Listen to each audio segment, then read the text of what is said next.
जी। हमने उनके साथ एक निजी मुलाकात थी। अब उस पर देश और विदेशों से मुझे धमकी आनी शुरू हो। मैं इन धमकियों से डरने वाला तो हूं नहीं। जो भड़काने का काम करता हो, नफरत फैलाने का काम करता हो, तो राष्ट्र विरोधी कार्य करता हो, तो उसके खिलाफ पाबंदी नहीं लगनी चाहिए। अरे भाई, मैं आक्रमणकारियों की औलाद नहीं हूँ। गर्व से हमें आज भी हम कहते हैं कि हम कृष्णवंशी हैं, यदुवंशी हैं। मोदी जी को मैं ही नहीं, भारत ही नहीं, पूरे विश्व में पसंद किया जा रहा है। डिजिटल टॉक में सारे दर्शकों का स्वागत है। आज हमारे साथ बेहद खास मेहमान हैं। डॉक्टर इमाम उमेर अहमद इलियासी हमारे साथ हैं। डॉक्टर इलियासी उस समय चर्चा में आ गए थे जब आरएसएस चीफ मोहन भागवत को उन्होंने राष्ट्रपिता कह दिया था। तो आइए जानते हैं, उसके बाद उनको कई धमकियां दी गई, सर तन से जुदा करने की बात भी कही गई। तो स्वागत है आपका डॉक्टर इमाम, डिजिटल टॉक टाइम्स नाउ नव भारत पर। जी, बहुत बहुत शुक्रिया। जी, कुछ जानना चाहूंगा कि आपकी मुलाकात हुई आरएसएस चीफ से, उसके बाद जो आपको धमकियां दी जा रही हैं उसके बारे में कुछ जानना चाहते हैं हमारे दर्शक। जी, मैं बिल्कुल विस्तार से अपने दर्शकों को, सबसे पहले तो चूंकि नवरात्रे भी चल रहे हैं, सबको शुभकामनाएं भी करता हूं और सबके अपना सलाम भी पेश करता हूं इमाम हाउस से। देखिए, सबसे पहली बात तो यह है कि जो धमकियां होती हैं, मैं इन धमकियों से डरने वाला तो हूं नहीं। चूंकि वो लोग हैं जो देश विरोधी हैं, जो देश के अंदर अमन को पसंद नहीं करते हैं, ये वो लोग हैं। क्योंकि मेजोरिटी बहुत अच्छे लोगों की है। चंद लोग होते हैं जो खराब होते हैं, तो मुझे लगता है कि वो चंद लोग हैं, लेकिन देश मेरे साथ है। और मुझे लगता है कि बड़ा तबका मेरे साथ है, तो इसलिए मुझे अब इस बात का डर नहीं है। देखिए, हुआ ये था भाई साहब की 22 तारीख को मैंने परम आदरणीय मोहन भागवत जी को अब एक निजी निमंत्रण दिया, उनको अपने इमाम हाउस बुलाने के लिए। तो आदरणीय मोहन भागवत जी ने बड़ी सरलता से वो मेरा निमंत्रण स्वीकार कर लिया। वो इमाम हाउस कस्तूरबा गांधी मार्ग पर यहाँ तशरीफ ले आए और मेरे साथ वो 1.5 घंटा रहे। हमारा निजी मुलाकात थी, आपस में पारिवारिक। हमारी चर्चाएं भी वही पारिवारिक किसी तरह का, और कोई चर्चा नहीं। उसके बाद मैंने उनको आग्रह किया, मैंने कहा आपको मेरे साथ एक मदरसा है दिल्ली का बड़ा हमारा, वहां पर भी आपको चलना चाहिए। मेरा आग्रह उन्होंने वो भी मान लिया। तो उनके उस आग्रह को उन्होंने मान लिया। उसके बाद हम मदरसे में भी चले गए, 2 घंटा मदरसे में रहे। तो ये क्या हुआ कि ये सारी चर्चा ये टीवी पे आ गई। अब वो टीवी पे आ गई तो तमाम देश के न्यूज जो बड़े चैनल है उस पे आ गई, सोशल मीडिया पे आ गई, उसके बाद देश और विदेश के सारे चैनलों पे आ गई। अब ये सिलसिला वहां से शुरू हो जाता है। तो ये वो शक्तियां जो देश के अंदर अमन नहीं चाहती, वो तो सतर्क हो गए। अब उन्होंने कहा कि भाई ये क्या हो गया, भाई इलियासी साहब और भागवत साहब एक जगह हो रहे, ये कैसे मुमकिन है, ये तो एक ख्वाब की तरह लगने लगा नहीं लोगों इलियासी को। साहब, इलियासी साहब ये सब ठीक है, आपकी मुलाकात हुई, डेमोक्रेटिक कंट्री है, आप किसी से भी मुलाकात कर सकते हैं। लेकिन एक सवाल जो उठ रहा है, जिसका जवाब आपसे मुझे लगता है कि आखिरी दम तक मांगा जाएगा, क्योंकि राष्ट्रपिता आपने कह दिया। राष्ट्रपिता महात्मा गांधी देश के, मतलब एकमात्र राष्ट्रपिता महात्मा गांधी हैं। तो आपने जब राष्ट्रपिता कहा मोहन भागवत को, तो कई विपक्षी दल कहें या कई विरोधी, आपके ही कई मुस्लिम भाई भी, सब लोगों ने कहा कि राष्ट्रपिता आपने कैसे कह दिया। तो क्या ये आपने पहले ही से ही मानते आए हैं या आपने उसी दिन वो तय किया? बहुत अच्छा सवाल है आपका, चूंकि सारा देश सुनना चाहता है, चूंकि लोग यही सुनना चाहते हैं जो आपका सवाल है, और मैं जवाब भी उसी का ही दूंगा। अब होता क्या है कि हम मदरसे में गए, और जब मदरसे में गए तो हम बच्चों को संबोधित करते वक्त मैंने उनसे राष्ट्रपिता का उनको बोल दिया। तो उसी वक्त पे मोहन भागवत जी बोले कि नहीं नहीं, मैं राष्ट्रपिता नहीं हूं, मैं राष्ट्र की संतान हूं। लेकिन ये मेरा भाव था। मैं उन ये देखिए, मेरा भाव है, डेमोक्रेसी है ये। और मैंने पहली बात तो यह है कि आपके चैनल के माध्यम से सभी दर्शकों को ये भी बता देना चाहता हूं, मैंने महात्मा गांधी के साथ बिल्कुल कंपेयर नहीं किया। ये तो पता नहीं कौन लोग हैं जो कि महात्मा गांधी से कंपेयर करने लगे।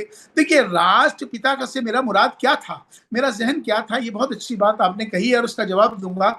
चूंकि आपको मालूम है कि जो प्रचारक होते हैं आरएसएस के, उनका जो जीवन होता है वो पूरा जीवन राष्ट्र के लिए समर्पित होता है। वो प्रचारक जीवन होता है, वो शादी नहीं करते, उनका ग्रस्त जीवन नहीं होता, वो पूरा जीवन सिर्फ राष्ट्र के लिए जीते हैं, राष्ट्र के लिए मरते हैं, उनका पूरा जीवन इसी पे होता है। तो मैं उनको जानता हूं, इस बात को, जो प्रचारकों का जीवन है वो भी जानता हूं, उनकी सरलता भी जानता हूं, उनकी सादगी भी जानता हूं। राष्ट्र ऋषि मैंने इसलिए कहा कि वो संत हैं, क्योंकि वो बिल्कुल उनका जो करेक्टर है वो संतों का ही करेक्टर है। क्योंकि उनके पास जो उनका गेरुआ कलर का कपड़ा जरूर नहीं है, लेकिन उसके जो आचरण है वो संतों वाले ही हैं। अब उनके जो प्रचारक जीवन के हिसाब से अगर आप देखेंगे राष्ट्र के लिए ही कर रहे हैं, तो मैंने उनको राष्ट्रपिता कह दिया। अगर ये मेरा भाव है, मेरा ये निजी भाव है, ये मेरा अपनी जाति, मेरी सोच है, ये भाई आपको पसंद नहीं है, बहुत अच्छी बात है, डेमोक्रेसी है। मैं तो आपको नहीं कह रहा कि आप इसको मानिए, मैं तो किसी को पर ये थोप नहीं रहा कि कहिए। मैंने तो राष्ट्रपिता महात्मा गांधी के साथ तुलना करी, मेरा तो नहीं है। लेकिन हाँ, अब ये बात मेरी पक्की हो गई है कि जब से मैंने राष्ट्रपिता का इनको और उनको यहाँ बुलाया, तो ये बात पक्की है कि देश में और विदेशों में, पड़ोसी देशों में खास तौर पर ये हलचल हो गई कि ये हो क्या गया। अब उस समझ में किसी के आ नहीं रहा कि हो क्या गया। अब होने के लिए लोग अपने अपने तौर पर उसको अपनी अपनी उसकी व्याख्या कर रहे हैं। कोई उसकी व्याख्या पॉलिटिकल आदमी अपनी कर रहा है, रिलीजन वाला अपनी व्याख्या कर रहा है, अब पत्रकार अपनी व्याख्या कर रहे हैं, तो हर आदमी अपनी व्याख्या कर रहा है। तो लेकिन आप सच्चाई यही है कि जी हमने उनके साथ एक निजी मुलाकात थी।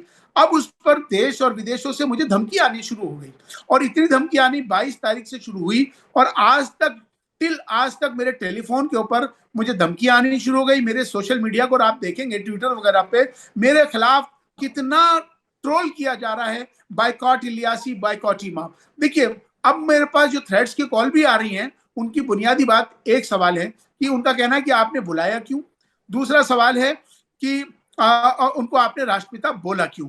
तो पहली इलियासी बात तो, साहब, आप चूंकि पढ़े लिखे हैं तो थोड़ा सा तो आपने भी सोचा होगा कि आप आरएसएस चीफ से मिल रहे हैं।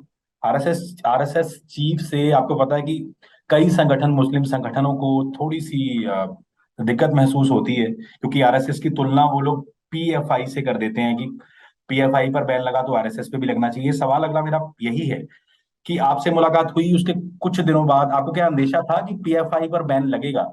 और जो लोग पीएफआई से आरएसएस की तुलना कर रहे हैं, क्या कहना चाहेंगे आप उस पर? देखिए, मैं आपको बिल्कुल क्लियर कर दूं कि आपको भी मालूम है और सबको भी मालूम है, जग जाहिर है कि आरएसएस एक सामाजिक और एक सांस्कृतिक संगठन है। ठीक है, अपने काम करने का तरीका है, वो राष्ट्र के लिए काम करते हैं। अगर मैं आपको यही कहना चाहता हूं कि इन 70 सालों में प्रॉब्लम कहां हुई, इन 70 सालों में हमें यह बता दिया गया कि ये आरएसएस वाला है, कि इसकी परछाई भी आप पर नहीं पड़नी चाहिए, क्योंकि जिन्होंने हमें डरा के रखा, अब यही तो बदलते भारत की तस्वीर है। आप 22 तारीख को ये जो जो हमारा मिलन था, दरअसल वो मेरा उनका मिलन नहीं था, ये राष्ट्र का मिलन था। अब हुआ ये कि जब हम मिले, तो हमने जब आपस में जब मिलते हैं, जब बातचीत होती है, तो बहुत सारी मिसअंडरस्टैंडिंग्स खत्म होती हैं। जब हम एक दूसरे से मिलते हैं, तो बहुत सारी नफरत खत्म होती है। तो इसलिए हम आपस में मिलके अगर इसी तरह से एक संदेश चला गया देश के अंदर, अमन का, प्यार का, मोहब्बत का, तो मुझे लगता है कि राष्ट्र हित में है। अगर राष्ट्र हित में है, क्योंकि बार बार मैं एक बात कहता हूं, जो आपके माध्यम से भी कह रहा हूं, आपके चैनल की, कि हमारी सबकी जातियां जरूर अलग हो सकती हैं, हमारे इबादत करने के तरीके जरूर अलग हो सकते हैं, हमारी परंपराएं जरूर अलग हो सकती हैं, हमारी पूजा पद्धति जरूर अलग हो सकती है, लेकिन हमारा जो सबसे बड़ा धर्म है वो इंसान और इंसानियत का पहले है। उसके बाद भारत में रहते हैं, हम सब भारतीय हैं। आओ हम सब मिलकर भारत को मजबूत करें, भारतीयता को मजबूत करें, राष्ट्र सर्वोपरि है। आपने पड़ोसी मुल्कों की भी बात की कि हड़कंप मच गया, आपकी मुलाकात हुई जब आरएसएस चीफ से। तो पाकिस्तान जैसे मुल्क जो हैं वो कहते हैं भारत में मुस्लिम सेफ नहीं है। तो आप भी एक मुस्लिम हैं, बताइए कितना सच है इसमें? पाकिस्तान के अंदर मुसलमान खुद सेफ नहीं है, वहां के हालात आप भी जानते हैं। दरअसल क्या है कि ये सारी चीजें एक, आज प्रधानमंत्री नरेंद्र मोदी जी के नेतृत्व में जिस तरह से आज जो देश तरक्की कर रहा है ना हमारा, और जिस ऊंचाइयों पे पहुंच रहा है ना, तो ये वो ताकतें हैं जिनको ये बर्दाश्त नहीं हो पा रहा। ये वो ताकतें हैं कि चाहती हैं कि देश के अंदर अशांति हो, देश के अंदर नफरत का माहौल पैदा होता रहे, हमारा देश बदनाम होता रहे। ये वो साजिशें हैं। जो यूपी में मदरसा सर्वे किया जा रहा है जिसपे बहुत बवाल भी मचा, क्या कहेंगे इसके ऊपर? आपने चूंकि आरएसएस चीफ के साथ एक मदरसे का भी दौरा किया, उसी बीच यूपी में मदरसा सर्वे हो रहा है जिसपे तमाम ओवैसी जैसे कई नेता सवाल खड़ा करते हैं कि यूपी सरकार का ये फैसला उनको समझ से परे नजर आता है। आप भी एक मुसलमान हैं, भारतीय हैं, तो आप बताइए क्या कहना चाहेंगे? देखिए क्या हुआ था कि 5 साल पहले ऑल इंडिया इमाम ऑर्गेनाइजेशन, हमारी संगठन ने 5 साल पहले हमने एक प्रस्ताव पारित किया था कि भारत के अंदर जो मदरसे हैं उनको मॉडर्न किया जाए। आप आज लोगों को इस बात की एहसास हुआ, क्योंकि देखिए मदरसे के बच्चे हों, वो हमारे देश के बच्चे हैं, भविष्य हैं हमारे। जी। गुरुकुल के बच्चे हों, वो भी हमारे देश का भविष्य हैं। अगर हमारे बच्चे मॉडर्न एजुकेशन के साथ डॉक्टर बनेंगे, साथ में इंजीनियर बनेंगे, साथ में अपना टीचर्स बनेंगे, जो भी बनेंगे अपने देश के निर्माण में काम आएंगे। ये आने वाला भविष्य है। तो हम अपने भविष्य को, अपने फ्यूचर को इतना मजबूत बनाएं कि सारी उनको भाषाएं भी आनी चाहिए, उनके ऊपर उनको सब कुछ होना चाहिए। तो खाली हमने इस पर इसको कहा और अब सर्वे हो रहा है, तो वैसे तो आपत्ति किसी को भी नहीं और होनी भी नहीं चाहिए। अच्छा, संघ पर लालू समेत कई नेता कहते हैं जी बैन लगा देना चाहिए, इमरजेंसी में भी लगाया गया था। क्या कहना चाहेंगे ऐसे नेताओं को आप? देखिए मैं तो, उनकी अपनी सोच है, जो वो सोचते हैं, उनकी सोच पर मैं क्या कह सकता हूँ। मैं तो यही कह सकता हूँ कि जो मैंने देखा है और जो मैंने समझा है, मैं वही बता सकता हूँ। क्योंकि वो लोग जो उनका जो निगाह है, वो उनका नजरिया है, वो कैसा है मुझे नहीं मालूम। लेकिन मैं सबको यही कहना चाहता हूँ कि आज हमें देश में सबसे सबको मिलकर चलना चाहिए, चाहे मुसलमान हो, हिंदू हो या ईसाई हो, सब मुख्य धारा से जुड़ें और भारत को मजबूत करें, भारतीयता को मजबूत करें। आज देश जिस तेजी से आगे बढ़ रहा है, उसमें अपनी हिस्सेदारी लें। अच्छा, जो दो सवाल मैं पूछूंगा, आप एक साथ ही जवाब दे सकते हैं। तो पीएफआई पे जो बैन लगाया गया, कई ऐसा साजो सामान मिला जो देश के विरोध जो साजिश रची जाती है वो हुआ। ऐसे ही कई अवैध मदरसों पर नकेल कसी जा रही है देश में। अवैध यानी यहाँ पे कुछ ऐसा देश विरोधी चीजें मिली। ऐसे ही असम में बुलडोजर चलाया गया, यूपी में कई अवैध मदरसों पे चला। तो क्या कहना चाहेंगे इस पे आप? देखिए, जो कोई भी अवैध कार्य करता है और देश के विरोध कार्य करता है, तो मुझे लगता है उसके खिलाफ कार्रवाई होनी ही चाहिए, पहली बात। क्योंकि ये राष्ट्र मुद्दा है, राष्ट्रीय सुरक्षा का विषय है ये। और जहां तक मैं समझता हूं कि पीएफआई की बात है, कि आपकी नॉलेज के लिए, पीएफआई जो एक ऑर्गेनाइजेशन है, सरकार के पास उसके खिलाफ पुख्ता सबूत है। अगर सरकार के पास सबूत नहीं होते, सरकार ये कदम नहीं उठाती। उनके पास सबूत थे, पहली बात। मैं तमाम देश की सारी मुस्लिम तंजीमों से और तमाम राजनीतिक पार्टियों से मैं आग्रह करना चाहता हूं, गुजारिश करना चाहता हूं, जहां राष्ट्रीय सुरक्षा का मुद्दा हो, जहां राष्ट्र की बात हो, वहां सबको एक हो जाना चाहिए। सरकार पे प्रश्न चिन्ह नहीं लगाने चाहिए। दूसरी बात यह है कि पीएफआई कि जो उनका जो काम करने का तरीका, जो उनका मकसद है, सरकार को सब पता है। सरकार ने जो पाबंदी लगाई है, उनके पास एविडेंस है। दूसरी बात, पीएफआई ने 5 साल पहले, चूंकि मेरे ऑर्गेनाइजेशन का संगठन का नाम है ऑल इंडिया इमाम ऑर्गेनाइजेशन, जो रजिस्टर्ड ऑर्गेनाइजेशन, उन्होंने क्या करा, एक पैरेलल एक ऑर्गेनाइजेशन फेक बना दी 5 साल पहले। उसका नाम रख दिया ऑल इंडिया इमाम काउंसिल, और मेरे खिलाफ साजिश रचनी शुरू कर दी। और तमाम मेरे खिलाफ, मेरे इमामों को, मेरी मस्जिदों को, लोगों को मेरे खिलाफ भड़काना शुरू कर दिया। तो मैं, आप बताइए कि जो जो भड़काने का काम करता हो, नफरत फैलाने का काम करता हो, तो राष्ट्र विरोधी कार्य करता हो, तो उसके खिलाफ पाबंदी नहीं लगनी चाहिए क्या? देश के हर व्यक्ति को खड़ा नहीं होना चाहिए क्या? ये मेरा सवाल आपसे भी है और हर भारतीय से है। जी, काफी अच्छा सवाल है आपका। एक सवाल हमारा आपसे ये है कि आपने एक बार ये भी कहा कि आप कृष्ण के वंशज हैं, कि आपके पूर्वज हिंदू थे। तो थोड़ा सा बताइए डिजिटल टॉक के दर्शकों को। देखिए, हम लोग अपने आप को, जो हमारा वंश है, वो यदुवंशी कहलाते हैं। यदुवंशी माने कृष्णवंशी। और हमने आज नहीं है, हमारे पूर्वज हैं। न तो हमारे पूर्वज बदल सकते, हमारी आस्था बदली, हमारे पूर्वज तो नहीं बदले, हमारा वंश तो नहीं बदला। मेरे जो बड़े हैं देश में वो रहे। तो हम गर्व से, हमें आज भी हम कहते हैं कि हम कृष्णवंशी हैं, यदुवंशी हैं। तो इसमें क्या बात है? इसमें क्या एतराज है किसी को? तो इस चीज को लेके क्या आपको कभी ट्रोल किया गया या आपको कभी धमकी मिली कि जब आपने कहा कि आप कृष्ण के वंशज हैं? अरे भाई, मैं आक्रमणकारियों की औलाद नहीं हूं भैया। मैं विदेश से आए हुए आक्रमणकारियों की औलाद नहीं हूं। कम से कम मैं अपने देश का ही हूं। ये बहुत मुझे बड़ी गर्व है। जी, बहुत बड़ी स्टेटमेंट दी है डॉक्टर इलियासी जी ने, जो टाइम्स नाउ नव भारत की डिजिटल टॉक में जुड़े हुए हैं। और कई सवाल हमारे दर्शकों के और हैं कि जैसे दुनिया में इस समय हिजाब का मामला ईरान से निकला, और भारत में एक तरफ हिजाब को लेकर अलग तरीके से कुछ जो तबके हैं वो विवाद करते हैं, लेकिन दुनिया एक तरफ से हिजाब से छुटकारा चाह रही है। मीन्स जो तस्वीरें आ रही हैं ईरान से महिलाओं की, और भारत में कुछ ऐसे तबके हैं जो अभी भी महिलाओं को दबा के रखना चाहते हैं। क्या कहना चाहेंगे इस पे? देखिए, अभी चूंकि ये मामला अभी इस समय चल रहे हैं, तो अभी जो कि ईरान में भी सामने आई हैं चीजें, तो चूंकि ये एक निजी मामला है। देखिए, अगर इसमें किसी को क्या पहनना है, किसको क्या ओढ़ना है, उसमें सबको आजादी है। खाने की आजादी है, पहनने की आजादी है। अगर किसी को लगता है कि वो अपना हिजाब करके पहनना चाहते हैं, कोई बात नहीं है। लेकिन मेरा मानना यह है कि अगर कहीं स्कूल हो या कोई ऐसा इंस्टीट्यूशन है जहाँ कोई ऑफिस हैं या कोई ऐसी जगह है जहाँ एक ड्रेस कोड बना हुआ है, अगर वहाँ एक ड्रेस कोड है तो उसको फॉलो करना चाहिए। और अगर अपनी जाती जिंदगी है तो कोई पहनता है, कोई खाता है, तो सबको अधिकार है, इसमें कोई बात नहीं है। हमारे देश में तो कोई इस पर कोई वो भी नहीं है। इलासी साहब, भारत को आजाद हुए 75 साल हो गए हैं। तो इन 75 सालों में आपको क्या लगता है कि हमारा अब तक का सबसे कामयाब प्रधानमंत्री कौन है? मुझे लगता है कि मोदी जी जिस तरह से अपना काम करते हैं और उनकी जो क्षमता है, जिस तरह से वो देश को लेके आगे बढ़ रहे हैं, तो मुझे लगता है कि इस समय मोदी जी को मैं ही नहीं, भारत ही नहीं, पूरे विश्व में पसंद किया जा रहा है। मैं एक बार का वाकया आपको सुनाऊंगा। एक बार मैं अमेरिका से चल रहा था। मैं निकल रहा था वहां से, मैरीलैंड से, वॉशिंगटन से न्यूयॉर्क के लिए। तो मेरी गाड़ी बड़ी तेजी से चल रही थी, क्योंकि मेरी फ्लाइट निकलने वाली थी। तो मैं रास्ते में, पुलिस ने हमें रोक लिया कि भाई आपकी गाड़ी बहुत तेज चल रही है, आप लिहाजा यहीं पर, पुलिस ने रोक दिया, क्योंकि फ्लाइट मेरी निकल रही थी। तो मैंने उससे, पुलिस ऑफिसर को कहा कि देखिए, सच्चाई यह है कि मुझे, मेरी फ्लाइट मिस हो रही थी, इसलिए हमने गाड़ी तेजी से चलाई है। मैं भारत का मुख्य इमाम हूँ, मेरा नाम ये है। ओके, मोदी?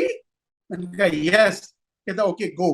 तो मतलब यह है कि उस पुलिस ने भी मोदी जी के नाम पे एक सम्मान दिया। तो मैं कहता हूं कि इस बदलते भारत की तस्वीर है, जो आज का भारत है, ये नवीन भारत, ये उत्तम भारत। मुझे लगता है कि इस बदलते भारत की तस्वीर में अब चाहिए कि हम सब एक हो जाएं, इन नफरत को खत्म करें। ये जो नफरत का माहौल, नफरत होना, ये देश के लिए अच्छा नहीं है। देखिए, आपकी पार्टी के लिए अच्छा हो सकता है, किसी व्यक्ति के लिए अच्छा हो सकता है ना, लेकिन अगर राष्ट्र की बात करें ना, तो अब हम सबको एक हो जाना चाहिए। जातियों से ऊपर उठ जाओ, है, धर्मों से ऊपर उठकर देश के एक हो जाओ, भारतीय बन जाओ सब। क्योंकि देश से बाहर जब जाते हैं ना, तो सबसे पहले जब हज करने जाते हैं, तो इमिग्रेशन ऑफिसर जो होता है ना, सबसे पहले पासपोर्ट देखने के बाद वो आपसे ये नहीं पूछता कि आपका धर्म कौन सा है, वो कहता है आपका देश कौन सा है। तो हमारी पहचान हमारे देश से है, और आज हम एक भारतीय बन जाएं। हमारी, मेरी सोच हमेशा से यही है कि हम एक होकर और सब मिलकर भारत को विश्व गुरु बनाए। और आज इसी की जरूरत है। यहाँ धर्मों से, जातियों से, पंथों से ऊपर उठकर देश सर्वोपरि है, उसी के लिए हमें काम करना चाहिए। बहुत शानदार आप बातें कर रहे हैं इलासी साहब।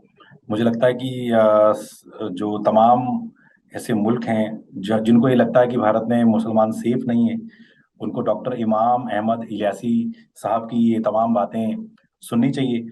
एक सवाल मैं आपसे और पूछना चाहता हूँ, जो अक्सर देश के मुसलमानों से काफी लोग सुनना चाहते हैं। आप यूपी के जो सीएम हैं योगी आदित्यनाथ, कैसे देखते हैं उनके कामकाज को? कहा जाता है कि उन्होंने जिस तरीके से लॉ एंड ऑर्डर पे काम किया है, यूपी दोबारा जीत कर जब वो आए हैं, तो क्या लगता है आने वाला भविष्य उनका कितना उज्जवल लगता है आपको? देखिए, मुझे लगता है कि दरअसल उनका जो एक अपना जीवन है, वो एक संतों वाला जीवन है। उनके अपना अपना जो भी करते हैं कार्य, सिर्फ देश के प्रति या समाज के प्रति उनके समर्पित हैं वो। और मुझे लगता है कि अभी जो, देखिए, डिसिप्लिन जो अभी हो रहा है, मुझे लग रहा है कहीं ना कहीं जो गुंडागर्दियां भी सब खत्म हो रही हैं। तो मुझे लगता है कि एक अच्छा बदलाव है। देखिए, पहले क्या होता था कि सिर्फ हमका, हमारा वोट का इस्तेमाल होता था, और हमारा वोट का इस्तेमाल होके, और मतलब जो है फिर उससे जो हमको बहुत बड़ा फायदा नहीं मिलता था। मुझे लगता है कि आज रोड बनते हैं तो सबके लिए बनते हैं, हॉस्पिटल बनते हैं तो सबके लिए बनते हैं, इंफ्रास्ट्रक्चर बनता है तो सबके लिए होता है। तो मुझे लगता है कि अब ये सब बहुत हो गया। ये मुसलमान और हिंदू, अब मुझे लगता है कि अब अति आ गई है। अब वक्त आ गया है अब बदलाव का। इस बदलते भारत की तस्वीर, अब नवीन भारत, उत्तम भारत, अब हमें सबको मिलकर इसे विश्व गुरु बनाना है, तो हम सबको एक हो जाना चाहिए बस। आपके वालिद आपसे पहले इंदिरा गांधी के जमाने में एक नामी इमाम थे देश के, काफी इज्जत थी उनकी। तो क्या आपकी यादें हैं, क्योंकि आप बचपन में किस तरीके से आपके पिताजी, क्या सेम आपने ये जो बातें सीखी हैं, क्या आपने वालिद से ही सीखी हैं? यकीनन ये तो सच्चाई है। तो ये तो बिल्कुल सच है कि उनके वही वही बात वही चीजें हमारे अंदर आई हैं। और मुझे लगता है कि ये मेरे लिए खुशी की बात है कि हम कम से कम जो उन्होंने हमें संस्कार दिए, जो उनके दिए हुए संस्कार हैं, जिन पर हम चल रहे हैं, और मुझे लगता है कि हम अपने संस्कार और संस्कृति से जुड़ा रहना चाहिए। ये हम सबके लिए जरूरी है। तो समाज के कई कट्टरपंथी लोग जब आपके पीछे पड़ते हैं, धमकियां देते हैं, तो कैसा आपको सहयोग मिलता है? किन लोगों का मिलता है? आसपास के रिश्तेदारों का मिलता है, पुलिस का, प्रशासन का? क्योंकि आपने कहा है कि आपकी जान को खतरा है, आपने कंप्लेंट भी दर्ज कराई है दिल्ली पुलिस में। देखिए मुझे सबसे पहली बात तो क्या है कि जब मैं कोई अच्छा कार्य करता हूँ, तो मैं ये ईश्वरीय ईश्वर के लिए करता हूँ। मेरा मकसद कोई राजनीति तो है नहीं। देखिए, अगर जब कोई अच्छा कार्य किया जाता है, तो ईश्वर की, अल्लाह की मदद साथ होती है। और मैं समझता हूँ कि हम कोई कुछ नहीं कर पाएगा, जिसे जो करना है करता रहे। लेकिन मुझे मेजोरिटी जो है भारत की, वो मेरे साथ है। मुझे मालूम है ना, आप भी मेरे साथ हैं, जो दर्शक सुन रहे हैं वो भी मेरे साथ हैं, मेरा देश मेरे साथ है। आप क्या बात कर रहे हैं, मुझे कोई परवाह नहीं। मैं आपसे एक चीज जानना चाहता हूँ। कई लोग सवाल खड़ा करते हैं कि औरंगजेब ने भारत में हमला किया था तो कई हजार मंदिर तोड़े थे, लेकिन कई हिंदू संगठन कहते हैं कि हमें सारे मंदिर मत दो, हमें काशी, कृष्ण जन्मभूमि, मतलब इसी तरह के जो उनके मुख्य मंदिर हैं वो हमें वापस लौटा दिए जाएं। मामले अदालतों में भी चल रहे हैं, तो आपको क्या लगता है? देखिए, अभी चूंकि मामला सारे अदालतों में है, और ये सारी चीजें अभी जिस तरह से अभी माहौल चल रहा है, तो मुझे लगता है कि कोई भी चीज हो, इसको झगड़ा करके, नफरत फैला के किसी चीज को करना नहीं चाहिए। और कोई भी चीज हो, सबको मिलकर अगर किसी चीज का हल निकलता है, तो मिलजुल कर बैठकर करनी चाहिए। और जहाँ अभी तो वैसे चूंकि मामला कोर्ट के अंदर है, तो मुझे लगता है कि हमारी अपनी जाति या किसी की क्या राय होगी, अभी कोर्ट पर हमें, कोर्ट जैसा भी फैसला देगा या कोर्ट जो भी कहेगा, चूंकि मामला उसमें है, तो इसलिए अभी हमें उसका इंतजार करना चाहिए। चलिए लेकिन इस डॉक्टर। बीच में इतना ही कहना चाहता हूँ कि जी। नफरत नहीं करनी चाहिए। देखिए, इबादत किसी की भी हो, इबादत तो इबादत है। और मुझे लगता है कि चूंकि एक शब्द आता है अभी, एक बार बार, जिसको मैं अक्सर कह भी देता हूँ सबके सामने, कि हम सबको ये चाहिए कि जो हम अच्छे इंसान बने। जो हमारे लिए जो सबसे इम्पोर्टेंट है ना, वो एक अच्छा इंसान बनना है। और हम अच्छे इंसान बनेंगे ना, तो मुझे लगता है कि कोई प्रॉब्लम नहीं आएगी। हम एक दूसरे का सम्मान करें, एक दूसरे के ग्रंथों का सम्मान करें, एक दूसरे के महापुरुषों का सम्मान करें। हमें किसी को खराब कहने का अधिकार नहीं है। हमें किसी के धर्म को कमजोर कहने का अधिकार नहीं है। हमको चाहिए कि आपका भी सम्मान करें, आप मेरा सम्मान करें, हम एक दूसरे का सम्मान करें। इसी से सब मिलके चलेंगे तो ज्यादा अच्छा रहेगा। चलिए, डॉक्टर इमाम उमैर अहमद इलियासी आज हमारे साथ जुड़े, तमाम सवालों के उन्होंने जवाब दिए। जिस तरीके से उनको जान से मारने की धमकियां दी जा रही हैं, उसके ऊपर भी उन्होंने बात की। साथ ही साथ बताया उन्होंने भारतीय होना क्या होता है, कि दुनिया में जब वो कहीं जाते हैं तो ये नहीं देखा जाता कि आप हिंदू हैं, मुसलमान हैं। ये देखा जाता है आपके पासपोर्ट पे क्या लिखा है, इंडियन। तो वो इज्जत जो दी जाती है। एक पाकिस्तानी पासपोर्ट को लेकर थोड़े दिन पहले खबर छपी थी कि दुनिया के तमाम जो नीचे दर्जे के 5 पासपोर्ट गिने जाते हैं, उनमें पाकिस्तान का पासपोर्ट भी आया है। तो जो इज्जत भारत को मिल रही है, जाते जाते एक आखिरी सवाल और दिमाग में आ गया कि भारत को अब जो मौजूदा इज्जत मिल रही है, जो पहले नहीं मिलती रही है। भले हमारे जो एस जयशंकर हैं, विदेश मंत्री, उन्होंने दुनिया में डंका बजाया हुआ है। दुनिया को लगता है कि रूस और यूक्रेन का युद्ध अगर कोई रोक सकता है, तो वो भारत रोक सकता है। तो ये जो बड़ा रोल अदा कर रहा है भारत, इस पे क्या कहेंगे आप? मैं बिल्कुल इस बात से आपकी इत्तेफाक करता हूं। और मैं ही नहीं, तमाम पूरा विश्व इस बात से इत्तेफाक करता है कि मध्यस्थता हमारा भारत करेगा, तो चूंकि सभी मान लेंगे। और मुझे एक बात और बता दूं, आने वाले समय में मेरा यकीन भी है, मोदी जी के रहते भारत सिक्योरिटी काउंसिल का परमानेंट मेंबर होगा यूएन में। ये आप देख लीजिएगा, ये मेरी दुआ भी है। चलिए, बहुत बहुत शुभकामनाएं। मुझे लगता है कि आपकी बात अगर सच्ची होगी तो हर भारतीय को बहुत फक्र महसूस होगा। तो डॉक्टर इमाम, आप हमारे साथ जुड़े, बहुत बहुत शुक्रिया। टाइम्स नाउ नव भारत की डिजिटल टॉक में आज हमारे साथ इलियासी साहब जुड़े, अच्छे तरीके से उन्होंने बात की। टाइम्स नाउ नव भारत के डिजिटल टॉक के पिछले एपिसोड्स को लाखों दर्शकों ने देखा है। उम्मीद करते हैं ये एपिसोड आपको पसंद आए। अगर पसंद आए तो कमेंट जरूर करिएगा। और पुराने एपिसोड्स डिस्क्रिप्शन बॉक्स में आपको मिल जाएंगे। किस तरीके से हम रेड लाइट एरिया में गए थे, जीबी रोड में, वहां पे हमने बात की थी सेक्स वर्कर्स के साथ, पाकिस्तानी हिंदू से हम लोगों ने बात की। ये सारे एपिसोड आपको हमारे डिस्क्रिप्शन बॉक्स में मिल जाएंगे।